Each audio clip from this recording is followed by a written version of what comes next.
A new Abacus poll has indicated that the Conservatives pull ahead of the Liberals for the first time in a couple of months. Welcome back to the Canadian Shield. My name is Sterling.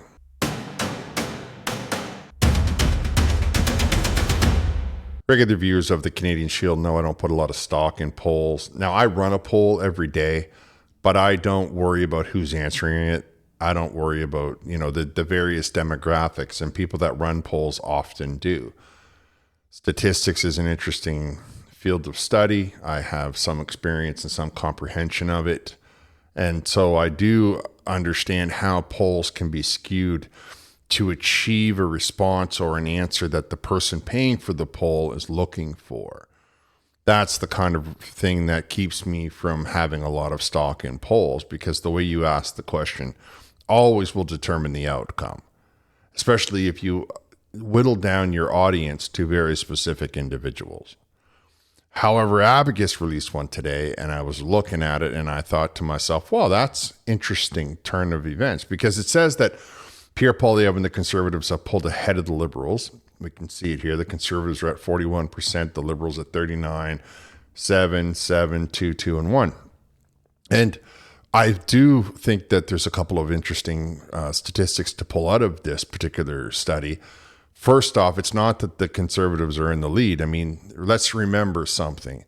The Conservatives got 41% of the popular vote, but the Conservative Party had the Conservative and the People's Party of Canada. So they have one group of people that all voted for them. Whereas the Liberal Party, they had to poach votes from the NDP. They had to poach votes from the Bloc. They even had to poach votes from the Green Party. So their seats, though higher in number and not a majority, certainly indicate the way that all of the people on the other side of the aisle voted. And so you have to ask yourself, were they voting for Mark Carney? Were they voting against Jagmeet Singh? Were they voting against Donald Trump? Were they voting against Pierre Poilievre? Because that's a different form of support, isn't it? It's not so much that you want to have that person as prime minister. You just don't want the other one more, right? And that's the kind of thing that we need to look at when we look at these numbers. So it doesn't surprise me. The Conservatives have been about 41% popularity for about 2 years now. It's the other side that moves up and down, left and right, can't keep track of which way they feel from one second to the next. So to see them drop 4 points, the Liberal Party, I'm like, hey, people are waking up. People are coming to their senses. People are realizing they got duped by the Liberal Party, and that Mark Carney is not anywhere near as capable of solving the problems as he's trying to make everybody believe. However, in this particular poll, Abacus released some of their primary findings, and it was the Conservatives pull ahead, which I just talked to. I don't know necessarily that the Conservatives have pulled ahead so much as the Liberals have dropped, which makes perfect sense.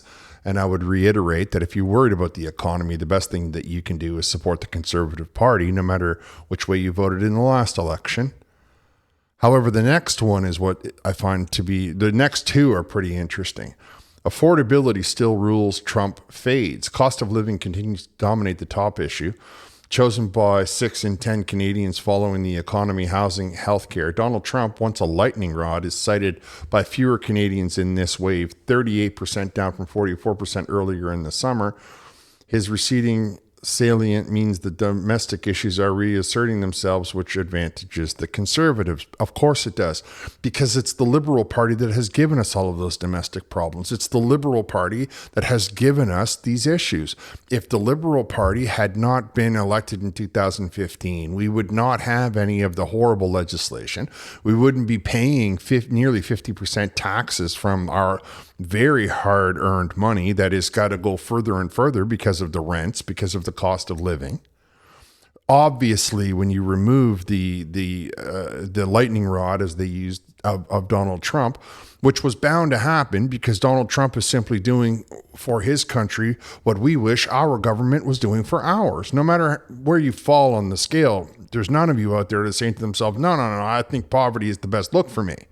Of course, that's what the Liberal government is offering, right? Poverty. And you know that they're offering poverty, not because I said it, but because when you look around, you can see the destruction of 11 years of the Liberal government. Now, the next one is also pretty funny. Government approval is softening. Approval of the Carney government remains relatively strong at 49%, which I don't know that I agree with that. But it's below 50% mark for the first time since March. Disapproval has inched up to 30%, suggesting the government still enjoys goodwill, though frustrations on affordability and housing are starting to wear it down. Let's say from the beginning that it's not so much that the housing affordability, food prices, the economy, immigration, crime rates are wearing down the Liberal government. They're wearing down the Canadian people. But we can take something out of that last, of the approval versus the disapproval rating, because when they ask you these questions, these polling, they typically ask you on a scale of 1 to 5. And when they're looking for approval, they will take 1, 2, and 3, assuming that, 1 is strongly approved, somewhat approved, and then neutral. So what they will do oftentimes in an effort to pad the numbers is they will include that neutral as being affirmative, because the way they skew the question will allow them to do that without violating any logic, any of the numbers, right? But without violating the statistics. Oftentimes we have two groups of people. We have the individuals formulating and asking the questions, tabulating all of the numbers. Then they simply hand that off to individuals who go through like the breakdowns and put them in the right column. So what am I saying? On the one hand, we have people who typically work that come from psychology fields or psychology training sides of it. And on the other side, we have people that are rooted in statistics, mathematics, and that kind of stuff. Now, how much of that is being done by AI, right? I won't speak to. What I want you to hear is how when you're asking about approval, they will pull in that middle number, that third number, and add it to the approval rating. When asking people if they disapprove, however, the question becomes much more sensitive, because people don't want to answer in the negative.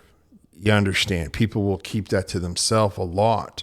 They'll want to be polite. They don't want any of that kind of thing. So by getting a 30% response to yes, I disapprove, which typically will only be the one extraction, right? It'll only be 5. They might add the 4 and the 5, assuming that 5 is strongly disapproved. They might add the 4 into it. They will never add the neutral number, what we'll call the middle, right? They will never add that in because it's now into the negative questions, right? Negative responses with the term dis, you see?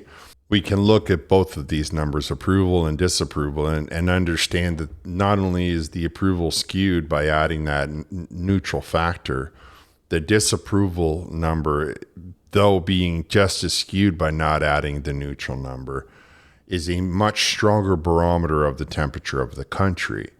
So 30% of the Canadian population has decided that they are unhappy with the performance of the Liberal government is much more significant to the temperature, the flow, and the position of the Canadian voter than is 50% or 49% are approve of the government of Mark Carney. But because we know that when people want to talk negatively, they often will keep that to themselves. In addition, they will soften the blow, right? They just don't want to come out being all hostile and aggressive traditionally and typically.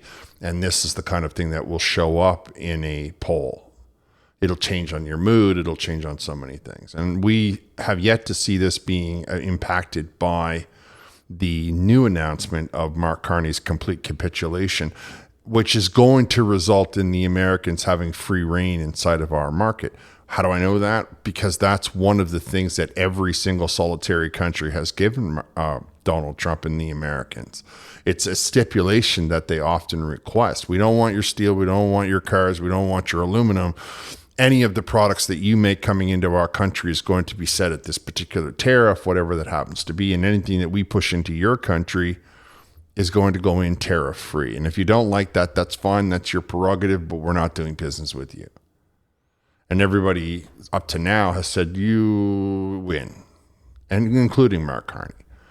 So you're going to have to get used to that with your supply chain concerns. You're going to have to get used to the fact that Mark Carney is about to allow the Americans to bring whatever they want into the country in whatever amount, whatever quantity they prefer. I feel much more confident taking away from this poll the 30% disapproval as being closer to accurate than the 49% approval. As I indicated, if you're pulling in a whole nother bracket like the neutral bracket, you're skewing the numbers right out of the gate. But 30% disapproval is people being fed up with the way that the government has taken care of things. I mean, at any time, a 30% disapproval is bad. In Canada's current situation, 30% disapproval is like, it's essentially the government being called to the carpet much sooner than 4 years. People are fed up. People are tired of waiting. People are tired of empty promises. People are tired of the Mark Carney government claiming one thing and doing another. And it's showing up now with this 30% disapproval rating, which I suspect will only climb, especially once people are asked the question after it turns out that he gave Donald Trump everything that he's wanted from the beginning. People will begin to feel betrayed. People will begin to understand that there's no money in this particular slant of government. And that will hopefully bring us to an election much sooner. Like I say, the biggest thing that we need is for somebody charismatic to come forward and be, grab the reins of the NDP party, because it will give something for the NDP to vote for. But I will talk about that in a different video. Right now, I wanted to share these polling results because it's good news for people that are trying to get their lives back on track. It's good news for people that have been devastatingly impacted by the policies of the Liberal government. All right, I'm going to wrap here. Thank you for listening. I'll talk to you next time.